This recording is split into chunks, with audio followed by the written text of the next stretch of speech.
I love, absolutely adore the idea of the wheel in space. Doctor Who didn't do enough. Well, there was a few, but we didn't want to do too many. Didn't want to spoil it. But especially in the black and white era, when it might have been very effective and kind of inherently moody as an aesthetic, the idea of stranding, having the Doctor and his companions on a vessel floating through space, in between, nowhere habitable in sight, an endless sea of stars. And then they're confronted with some sort of menace. Prototype, say, for the kind of genius which would be employed in Ridley Scott's Alien. Now, one of the better Doctor Who serials to employ this is possibly The Ark in Space, which is a fairly liked Tom Baker serial. Revenge of the Cybermen, I think, is this to an extent where it's less liked. The Wheel in Space, it's the prospect of this being a really amazing serial is injured by this 6-episode stretching out of the proceedings, and I feel as though, I assume there was just not enough Cybermen props available. They have a new redesign and perhaps they couldn't put together too many new ones in time.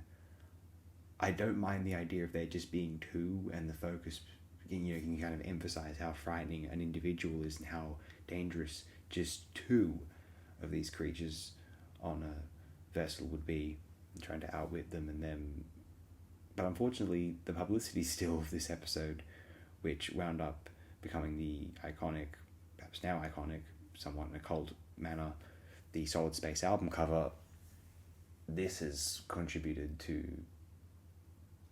an idea in my mind that the Wheel in Space would be magnificent. And it has moments which are some of my favourite in the history of Troughton's Doctor Who, although ultimately it's one of these prospective superior 4 or 5-parters, and it being missing certainly contributes to it not being as enjoyable as it ought to be, because when it is available, it is so much more intrinsically entertaining, engaging, and riveting. It's a magnificent piece of what could have been. I think it might be more disappointing to have the whole thing available and just it being kind of meager and sometimes almost sloppily directed. Well, it's not very imaginatively directed.